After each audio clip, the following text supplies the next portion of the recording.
Your offset account at 6.5% is worth the same as an investment returning 9.5%.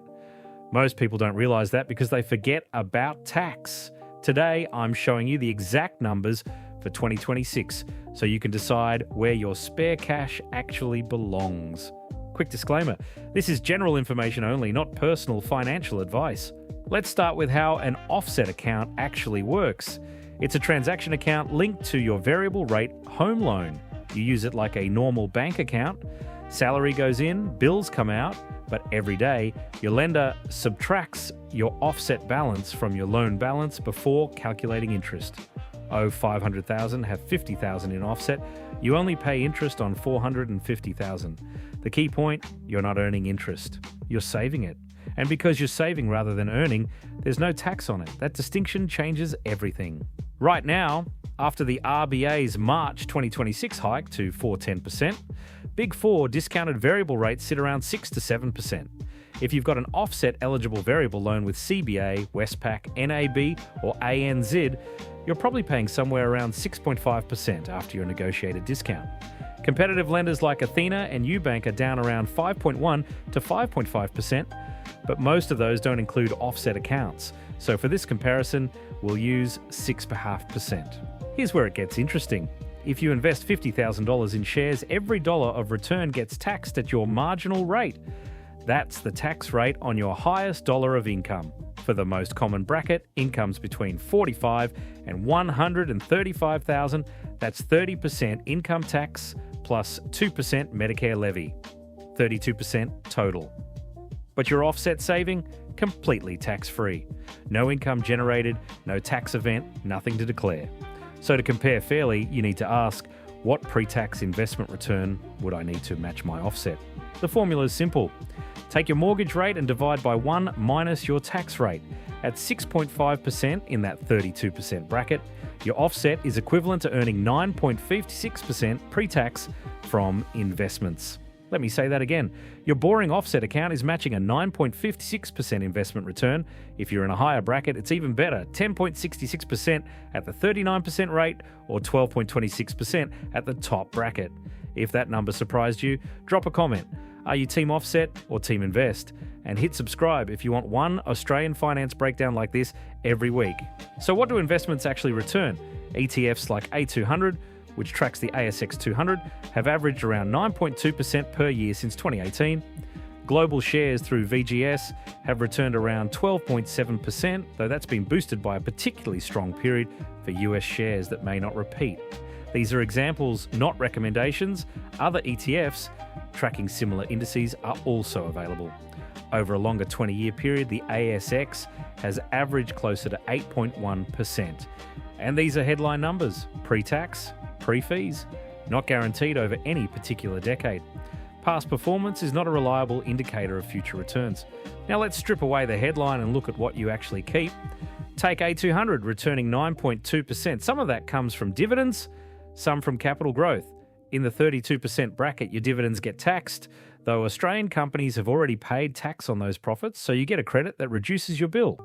Capital gains get a 50% discount if you hold for more than 12 months. After tax and fees, your realistic return from A200 lands around 7 to 7.5%. Compare that to 6.5% from your offset, tax-free, with no market risk. The gap is much narrower than the headlines suggest, but there's a specific mortgage rate where this comparison flips. Let me show you where the line is. At a 5% mortgage rate, you need investments returning 7.35% pre-tax to match the offset. That's below the long-term ASX average. Investing has the edge. At 6.5%, you need 9.56%. That's above the long-term average. The offset is very competitive. At 7%, you need 10.29%.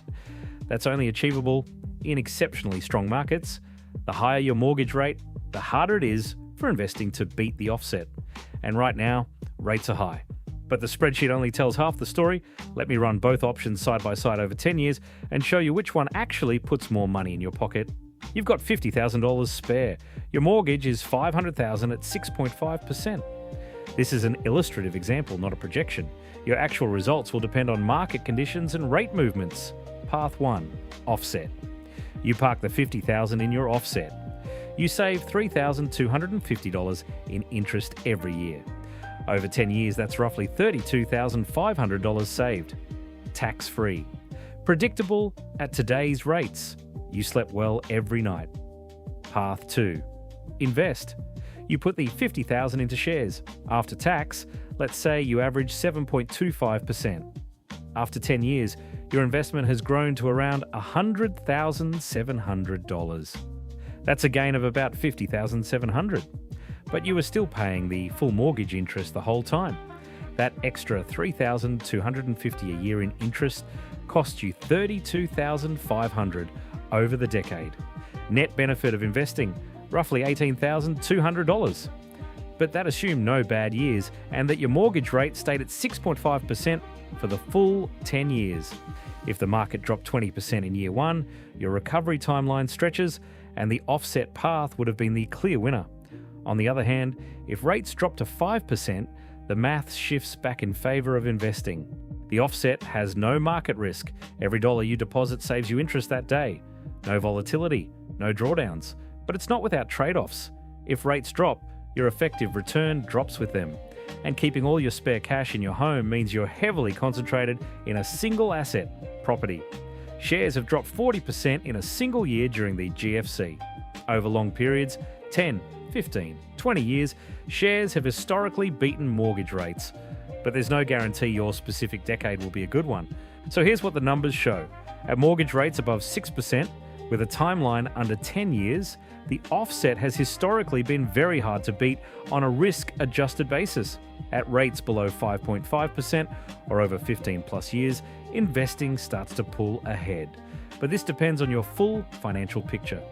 Debt levels, income stability, and goals.